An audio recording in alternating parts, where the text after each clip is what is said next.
which ye shall observe to do in the land, which the Lord God of your fathers giveth thee to possess it, all the days that ye live upon the earth. Any of these going to expire to the people that he's talking to? No, this is not a intro rules that apply during the first couple years or few months. This was to apply to them as long as they were in that land. So they come in, and ye shall utterly destroy all the places wherein the nations which ye shall possess served their gods, upon the high mountains, and upon the hills, and under every green tree. So what's the instruction, boys? To tear everything down. Utterly destroy. All right, you've got 3 different locations that are common for them to have these idolatrous worship centers, if you will.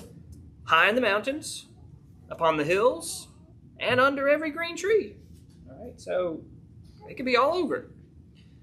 Ye shall overthrow their altars. What was the purpose of an altar? For burning sacrifices. All right. Break down their pillars. What's a pillar? A post. Right? Some kind of decorative function, post, something. This is every aspect of their worship location. All right. Just overthrow their altars, break down their pillars, burn their groves with fire. What's a grove? Intentionally planted trees. So if I were to go in and I'd overthrew your altar and I'd knock down the pillars, but I left the grove, what am I leaving open for years down the road? An opportunity for someone to rebuild those things right there and already have these mature planted trees that would be planted for that purpose. So the idea is wiping out every trace of these worship locations from these false gods. Hew down their graven images of their gods. What's it mean to hew? Cut. Yeah, take the axe, take the saw. The graven images, what's that? Yeah, the idols themselves, whether they're made of wood or stone or whatever. Cut them down. And not only that, destroy the names of them out of that place. Okay? This was Moloch's Grove. We're not even going to call it that. Anything that was a reference to them, we're not going to use it. All right? This is not, we're going to go in and take a little piece of this pagan culture and adopt it for our purposes. We are going to put it away completely. Completely. Good job, Elizabeth. All right? Ye shall not do so unto the Lord your God. All right? You shall not do what? Have these various locations upon the hills, upon the mountains, upon every green tree. He says, you do not have permission to do that. That's not how you were instructed to worship God. And again, we're talking to the Israelites at that time. This was the only authorized way they were going to be to worship God. But unto the place which the Lord your God shall choose out of all your tribes to put his name there. Even unto his habitation shall ye seek, and thither shalt thou come. All right, so these places of worship were not going to be based on what you wanted. It was not going to be based on convenience. It wasn't anything based on anything about you. God was going to pick it out. So he actually chose 2 locations in the history of Israel for his name to be set. Who can tell me the first one? Well, it's talking about a specific location the tabernacle would be. That was the second one. This is a hard question. Well, repeat the question. Where was the first place, the geographic place that God set is where his house would be, his tabernacle would be? He said Jerusalem. That's the second location. Underneath the mountain where they built it? No, that was the instructions to build the tabernacle, and it had been portable throughout all the wilderness. It was Shiloh. Shiloh. That's where the tabernacle would be set up in the days of the judges up through Samuel. When Samuel was a kid, there was a high priest there named Eli who had two really sorry sons. They were priests, but they were doing all manner of wickedness, fornication and theft, and they were just terrible fellows. And God wound up punishing the house of Eli and completely removing his presence from Shiloh. Do you remember what happened to the ark during Eli's tenure? It did, because the people of Israel were losing a battle, and so they said, hey, let's go get the ark, and if it's with us, then we'll win. They were trying to manufacture God's presence, even though they weren't obeying him. The ark was taken to the Philistines. Philistines had a horrible time with it. Fun story. You should go read that. They wound up giving it back, saying, please, we don't want it. First town it comes to in Israel, the people open the box. Not supposed to do that. And 38 or 18,000 people died. And they said to the next town, y'all come get this. And that's where it remained for another 80 years or so. Maybe a little bit less than that. But it was in Samuel's day. Because then Saul was king for 40 years. And it was during David's reign that the ark was brought up, and a tabernacle was built in Jerusalem, and then later Solomon would build the temple in Jerusalem. And so if you want, let's see if I can find it. It's in Jeremiah 7:12 is an allusion to God setting his name in Shiloh.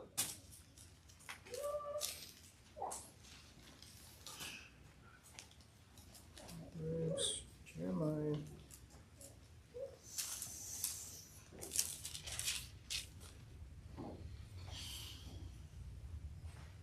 Oh, let's read 11 too, because Jesus quotes that. Is this my house, which is called by my name, become a den of robbers in your eyes? Ye have made it a den of thieves. That sound familiar? Behold, even I have seen it, saith the Lord.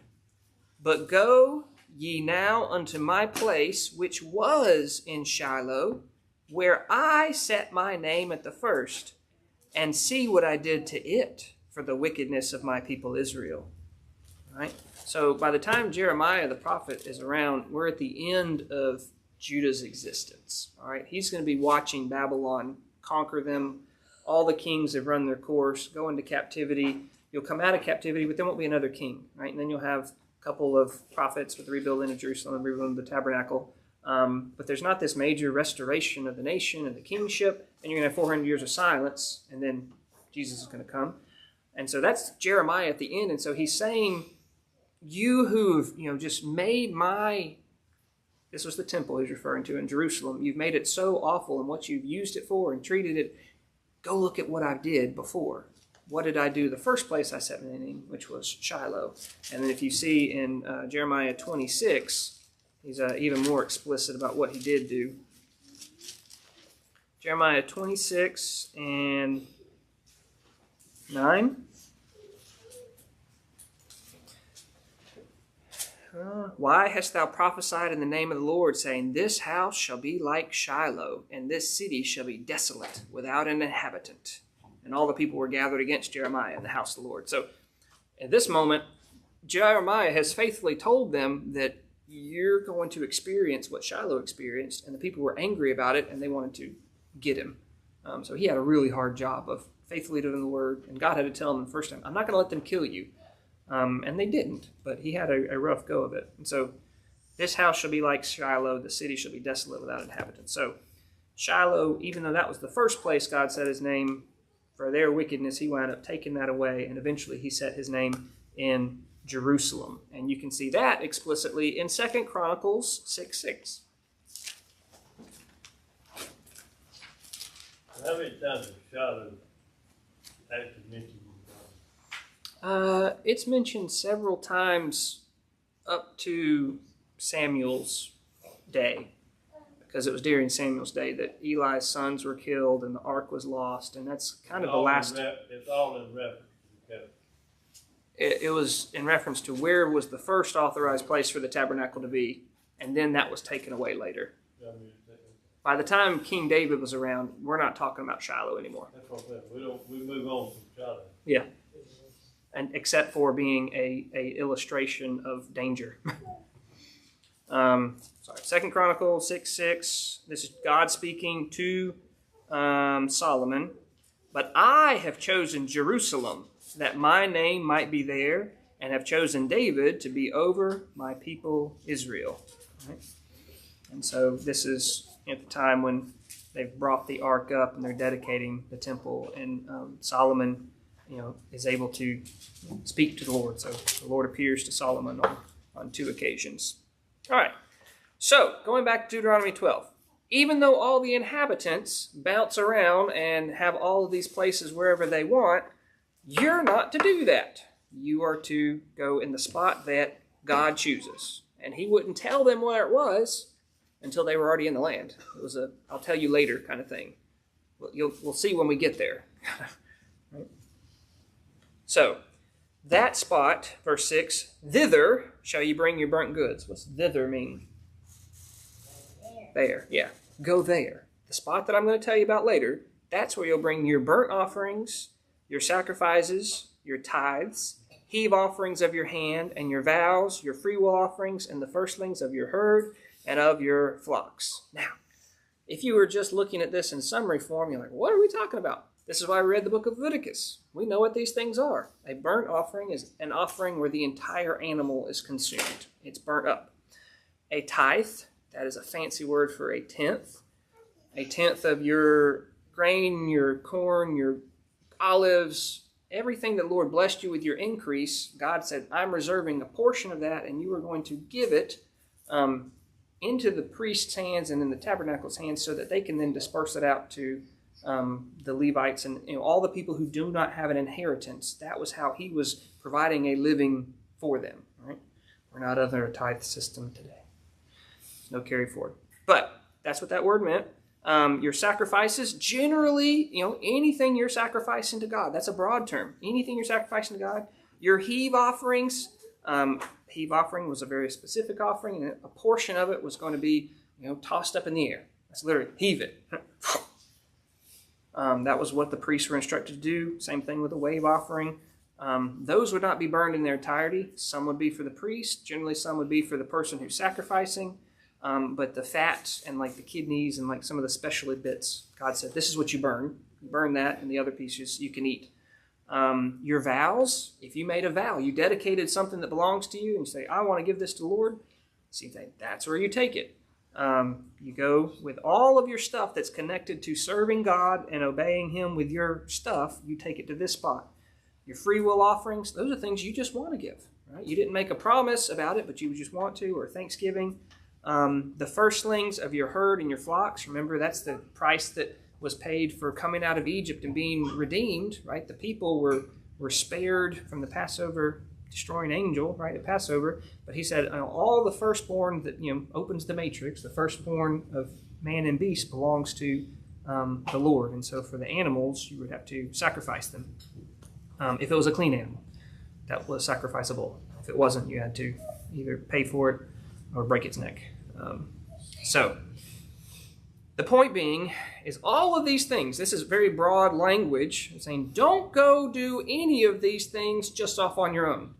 Right? Don't go off on the field over here. Well, I've got a nice mountain. I feel close to the Lord over here, and I'm going to offer it. No, they weren't permitted. Right?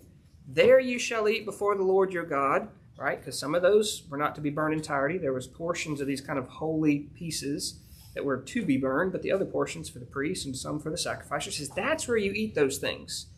And ye shall rejoice in all that ye put your hand unto, ye and your household, wherein the Lord thy God hath blessed thee. And so this is how you go and you show the thanksgiving to God by following his commandment, right? To go to this spot, which is not going to be the pattern of the people that you're coming into. Right? And so again, a lot of this is don't follow their pattern, follow God's pattern. That's what he said. All right. Ye shall not do after all the things that we do here this day. Every man whatsoever is right in his own eyes. So there were practices that were going on while they're in the wilderness that were permitted. That are saying we're not going to continue that. When we're there and we're stable and we've got this established, this is how it's going to have to go down, right? And this expression of every man doing what's right in his own eyes, that shows up in the book of Judges at least twice, and it's in condemnation of the people. It was the expression, and this is Judge, you can turn it if you want, I'm not going to, but Judges 17:6 and Judges 21:25, the writer is given an introduction to the scene. He's saying there was no king in the land at that time, and every man did what was right in his own eyes. Right? And so, one, that can show you the significance of a good king setting a good standard versus a bad king who's departing from that standard. But there, it was just kind of ad hoc. Everyone was doing what they thought was right, as opposed to doing what was right in the sight of the Lord.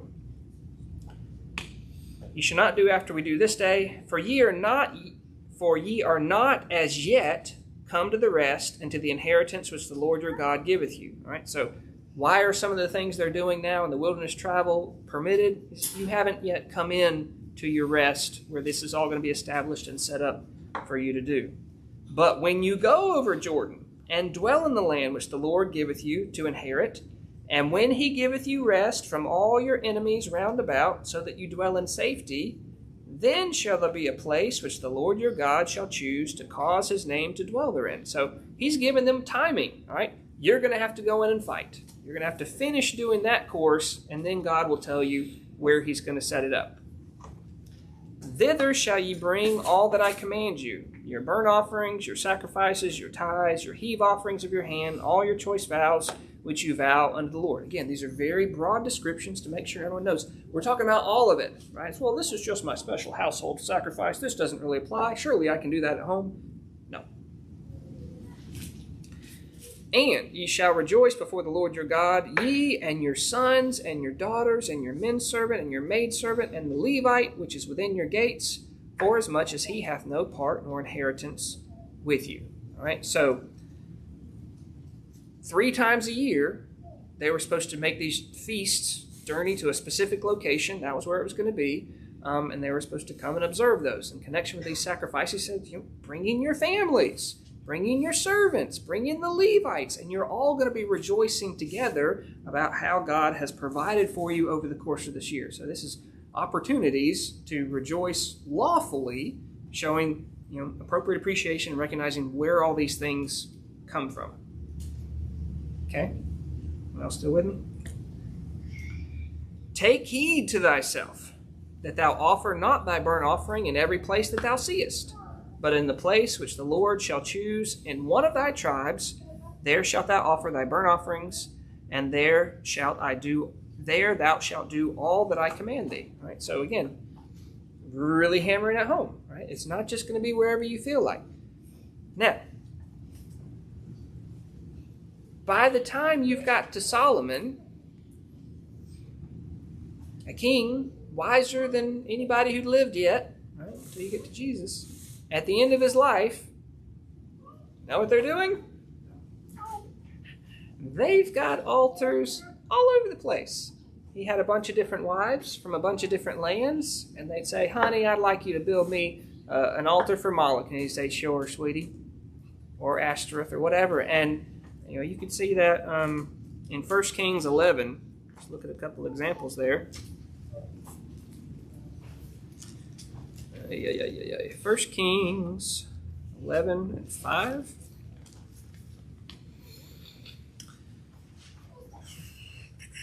For it came to pass when Solomon was old that his wives turned his heart after other gods. His heart was not perfect with the Lord his God, as was the heart of David his father. So Solomon went after Ashtoreth, the goddess of the Zidonians. Right? They were to the north. And after Malcolm, the abomination of the Ammonites, Lot's descendants that they weren't allowed to attack.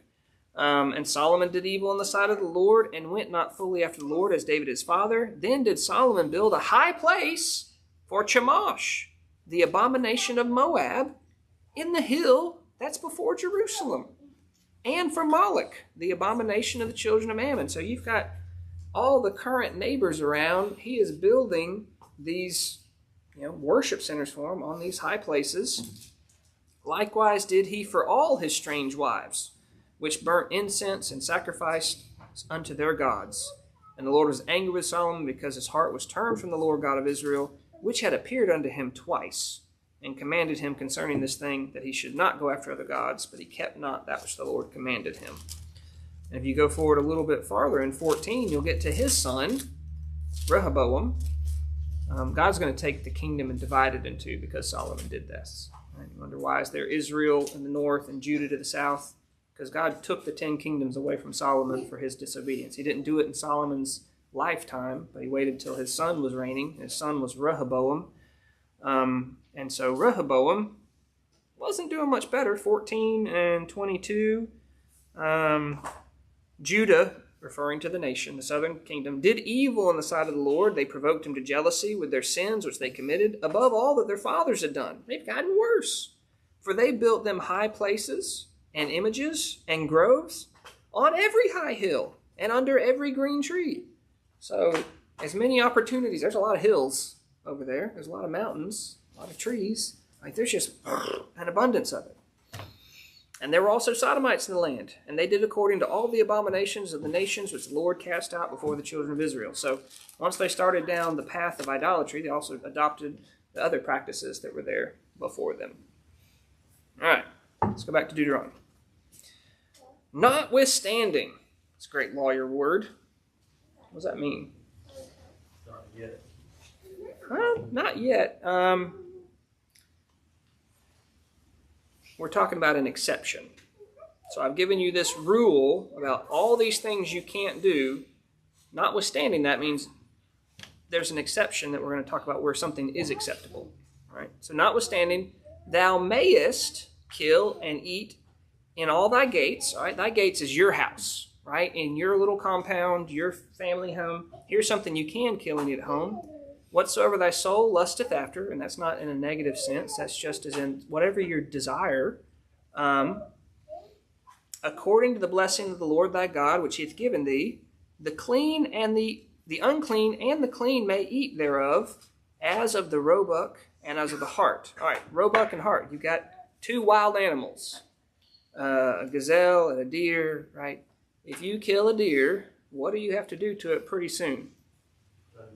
You got to bleed them out, right? You can't kill a deer out in the wild and then drag them to Jerusalem to sacrifice them and kill them there. Right? It doesn't work. And so, like the wild animals, there's an ability to kill animals at home in your gates, and the unclean and clean may eat. We're not talking about the animal there. We're talking about the people. Unclean, there's a lot of rules in Leviticus that explains when you would be unclean. Whether that had to do with menstrual cycle or upset stomachs or you've handled a dead body. Just a ton of rules. If you were ceremonially unclean, you couldn't go and eat of those particular things that were killed outside the tabernacle or later temple. They were set aside as holy. You weren't eligible to eat of them. But he's talking about things that you're going to eat at home, right? Whether you're clean or unclean. This is your family's meals, that these are acceptable. But there's a limitation. Don't eat the blood. Thou shalt not, ye shall not eat the blood. You shall pour it upon the earth as water. All right. Is this a new rule? No. This goes all the way back to the flood. All right. Before the flood, how many animals were eaten? None. They weren't on the menu. Right. Animals and people were vegetarians in the garden. Death came into the world. But humans weren't authorized to actually eat animals until after the flood. You're like 1,657 years later, in Genesis chapter 9, they've come out of the ark. God blessed Noah and his son, said, be fruitful, multiply, replenish the earth. No pressure there. I mean, you got 8 people. Start over. And the fear of you and the dread of you shall be upon the beast of the earth, and the fowl of the air, and upon all that moveth upon the earth, and all the fishes of the sea. Into your hand are they delivered. Every moving thing that liveth shall be meat for you. Even as the green herb have I given you all things. But the flesh with the life thereof, which is the blood thereof, ye shall not eat. And surely your blood of your lives will I require. At the hand of every beast will I require it. At the hand of every man who sheddeth a man's brother will I require the life of man. So talking about murder, there was a death penalty there. So going back up. So they were permitted to eat meat. And notice the animals weren't even scared of them yet. Right? Right? You're in a box in the dark for a year with the lions. But the relationship between man and the animals changed when they came out, and now there's this dread of them where they're fearing men, and now they're able to eat them. All right. So that was the initial. Under the law in Leviticus 17 and 10, it was repeated to them that they were not to eat blood or drink blood. Whatsoever man there be of the house of Israel or among the strangers that sojourneth among you, that eateth any manner of blood, I will even set my face against that soul that eateth blood, and will cut him off from among the people. That's a capital offense. All right, so there's a lot of capital offenses under the law. So I thought it was there in Genesis. I was talking about murder later, about the capital offense. But here in Levitical law, of that eating and drinking the blood was subject to execution. Does this carry forward to the New Testament? Yes, it does. If you go to Acts, not eating blood. Yeah. If you go to Acts, I think it's 15, where you had some folks come up from Judea and try to tell these Gentile Christians that they were going to have to keep the law. They wound up going back to Jerusalem, having a discussion about it, and then the apostles and everybody sent this letter telling the Gentiles, these are the only things that we are going to recommend, and that is 28. It seemed good to the Holy Ghost and to us to lay upon you no greater burden than necessary things, that ye abstain from meats offered to idols, and from blood, and from things strangled, and from fornication, from which if you keep yourselves, ye shall do well, fare you well. So this is one of the things that they said, just don't do that. Right? No good's going to come from that. Later, we know Paul will clarify about the eating meats offered to idols, that we know it's not anything, because idols aren't anything, but you don't want to do it to cause another brother who thinks it is a thing to cause him to sin. So that one carries forward. Now, like when I was a kid and worried about having a nosebleed and blood went down my throat and I felt really guilty about it, I don't think that's what we're talking about here. All right. Let's go back to Deuteronomy.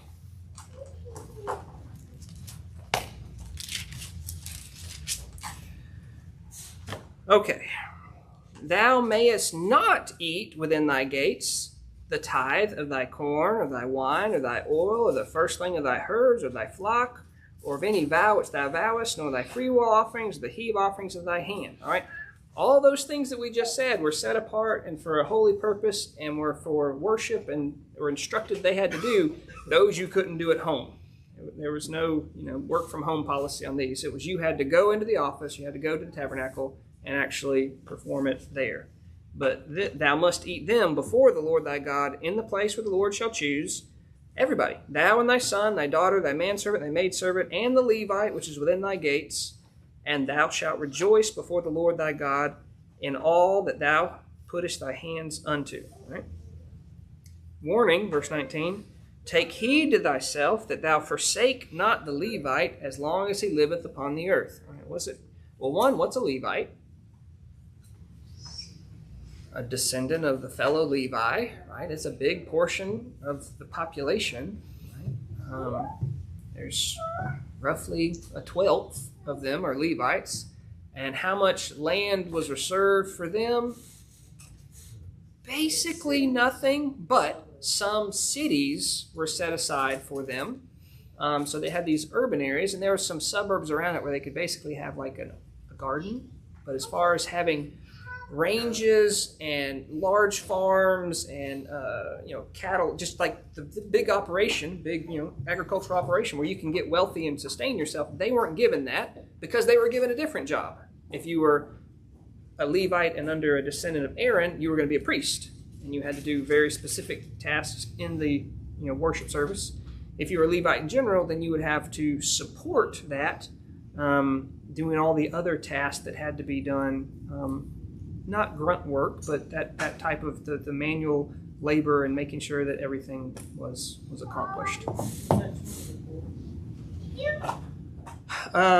We'd have to look it up because there was an age range while they were traveling in the wilderness, and then there was a different age range once they were stationary. And I think that had to do with the difficulty of taking it down and putting it up. And I think they were allowed to serve to 50 when it was stationary, but I did not look that up recently. So. All right, so don't forsake the Levites. So, all right, take care of them.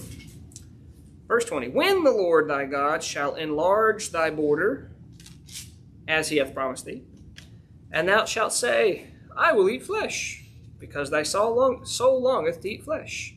Thou mayest eat flesh, whatsoever thy soul lusteth after. It's the idea that I'm hungry for a steak. I would like to kill one of my cows and have a steak. You're permitted to do that. If the place, or for, which is if, could also be translated for or seeing, if the place which the Lord thy God hath chosen to put his name be too far from thee, then thou shalt kill of thy herd and of thy flock, which the Lord hath commanded thee, as I have commanded thee. Thou shalt eat in thy gates whatsoever thy soul lusteth after, even as the roebuck and the hart is eaten, so shalt thou eat them. The unclean and the clean shall eat of them alike. All right, so in Leviticus 17, 3 and 4, I won't flip there, it sounds like there was a rule during the wilderness camping that to prevent anybody from going off on their own and having a private sacrifice, if you were going to kill any of your animals, any of your herds, you had to go and do that by the temple and make a portion of that a little offering, and then you could go home and do it. Whereas this is saying that's not going to apply anymore. It's far enough away that it's not convenient to do that for any animal you're going to kill. And so the same rule that applied to the wild game also applies to your flocks and your herds. So it's more of an honor system that you're not going to go off and have your own personal sacrifice. So, again, unclean and the clean, that's referring to the people. They can eat of them alike. Repeating the rule, only be sure thou eat not the blood, for the blood is the life, and thou may not eat the life with the flesh. Thou shalt not eat it, thou shalt pour it upon the earth as water. All right. Thou shalt not eat it. All right. So here's the reason. Thou shalt not eat it, the blood, that it may go well with thee, and with thy children after thee, when thou shalt do that which is right in the sight of the Lord. Contrast that with every man doing what is right in his own sight. Right? Our Bible verse, or memory verse for this month, is about renewing your mind that ye may prove or test or discern what is the good and acceptable and perfect will of God. Right? So we should be very concerned about what is right in his sight. All right? Only, here's a limitation on those herds, only the holy things which thou hast and thy vows thou shalt take and go into the place which the Lord shall choose. All right? So the things that have been set aside for a holy purpose, don't offer those at home. All right? Is he saying it over and over again? Yes. And thou shalt offer your burnt offerings and the flesh of the blood upon the altar of the Lord thy God. The blood of thy sacrifices shall be poured out upon the altar of the Lord thy God, and thou shalt eat the flesh. Observe and hear all these words which I command thee. Why? That it may go well with thee, and with thy children after thee, forever, when thou doest that which is good and right in the sight of the Lord thy God. Right? So this was part of that conditional promise of that they would have all these wonderful blessings that were reserved to them when they were obedient. The flip side is there were a lot of curses that were reserved to them when they were disobedient. So it's like if you want to do well and have a good time for you and your children, then obey. When the Lord thy God shall cut off the nations before thee, all right, so it's not an if, it's just when God does that, whither thou goest in to possess them, and thou succeedest them, all right, so you've won the battle, and you dwell in their land, take heed, watch out, be careful, take heed to thyself that thou be not snared by following them, after that they be destroyed from before thee. All right, so don't go follow the pattern of the people that God just whooped up for you. What is specifically you don't need to do, and that thou inquire not after their gods. Don't go investigate. Don't go figure out, well, what was the culture like here before we got it, right? How did these nations serve their gods? Right? Well, let's figure that out.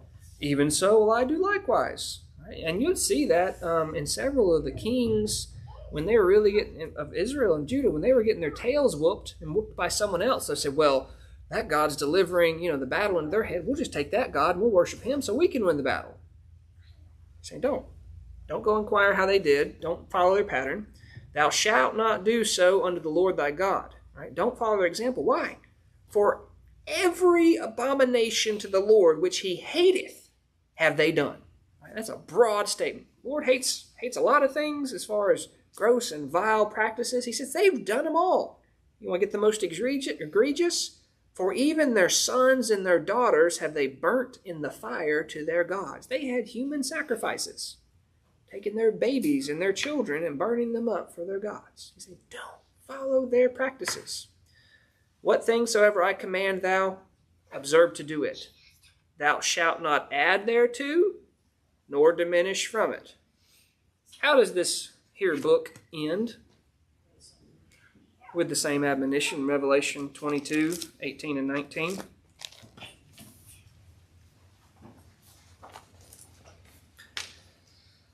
Revelation 22, 18, 19. For I testify unto every man that heareth the words of this prophecy of this book, if any man shall add unto these things, God shall add unto him the plagues that are written in this book.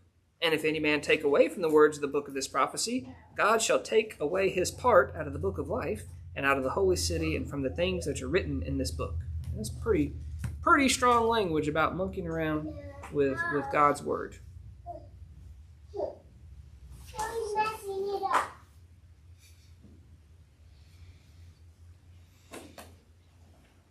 Deuteronomy 12.